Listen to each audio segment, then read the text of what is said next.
We begin with the untimely deaths of New York Times media columnist David Carr and 60 Minutes correspondent Bob Simon. Their loss unfolded in the midst of a larger debate over truth, integrity, and credibility, prompted by the exaggerated claims of NBC's Brian Williams. All the more tragic, then, to lose these two masters of their craft.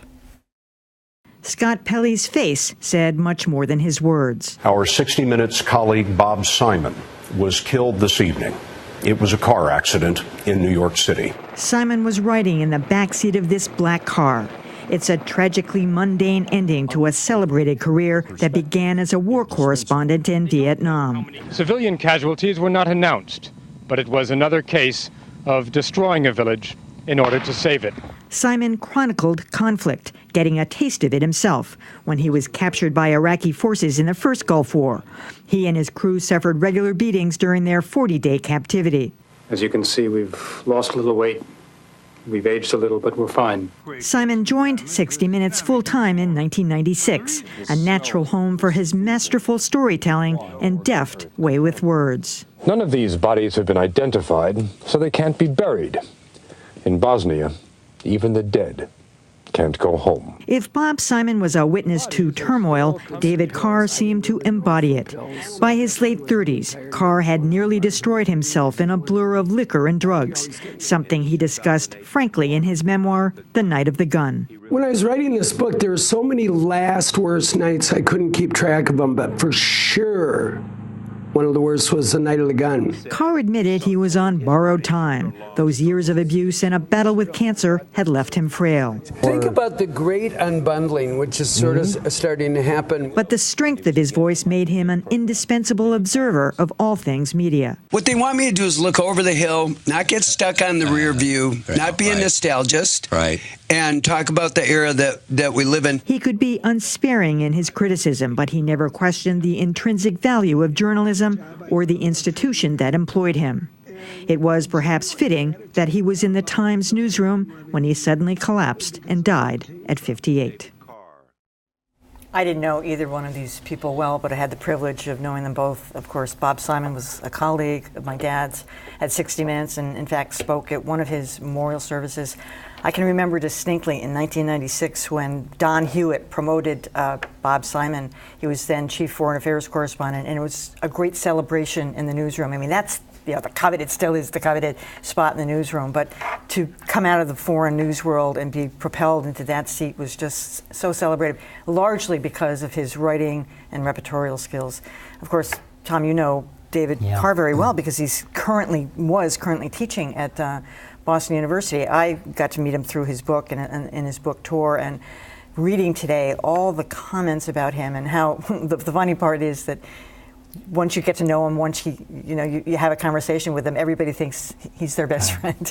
You know, he was a remarkable human being in every way, but that you touched on what's exactly right. If you had an encounter with David, even for a few minutes, you'd walk away immediately convinced that you were his friend, and people would talk about him later on of having met. Sometimes people would only see him on a panel, but they would come back and talk about how close they were with David, a very warm guy, and he had everything. He as that piece touched on, he lived in a dark side for so much of his life that when he was actually applying to become a professor at BU, he had to call the University of Minnesota and double check that he'd actually graduated there because he didn't attend.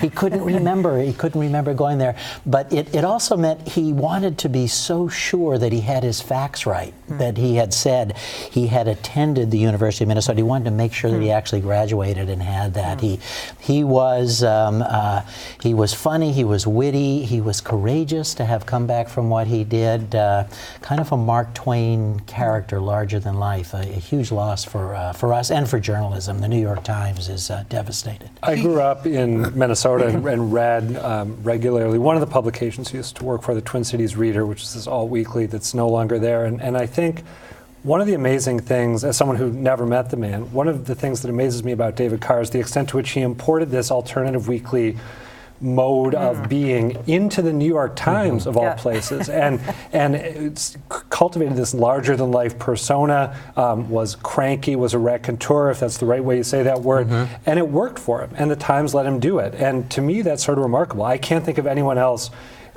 maybe being that big a personality on the pages of a major American newspaper. Maybe there are examples, but I can't. Well, certainly not on the business pages. Just he so didn't fit that mold, but he brought a unique style to business coverage. There, is once described as an old coot, even when he was younger, and he kind of fit that. Well, you know, I'm not going to yield to anybody in my admiration for David Carr, and like so many of us, I met him and liked him enormously. I don't want to see Bob Simon get overlooked here. What a career. I was reading the obituary of him in the Washington Post, and that moment when he was taken captive by Iraq, you know, an Iraqi guard ordered him, open your mouth and spit in his mouth because he was a Jew. And then he wanted to go back to the Middle East and continue reporting.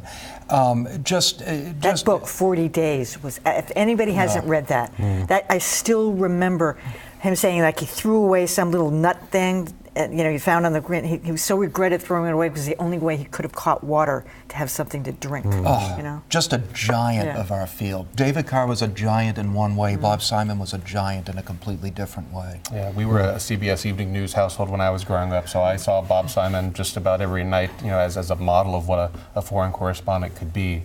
And just going back and looking at some of the footage, it really feels like a callback to a grander day of network television news in a lot of ways. David Carr, you know, I like you guys, like you met him and liked him tremendously. We were good Twitter friends, but that was about it. But you're right, Adam, that he had this. The fact that he existed at the New York Times was such a tremendous alliance of street cred and institutional authority that is so rare to have happen. One of my favorite things that he used to do is when he was doing videos, often about entertainment figures, at the end of the video he would always look straight into the camera and say, "Remember, they call it Times Square for a reason." That kind of attitude is something that the New York Times doesn't have as much as it might have wanted to have. You could have a hard time replacing him.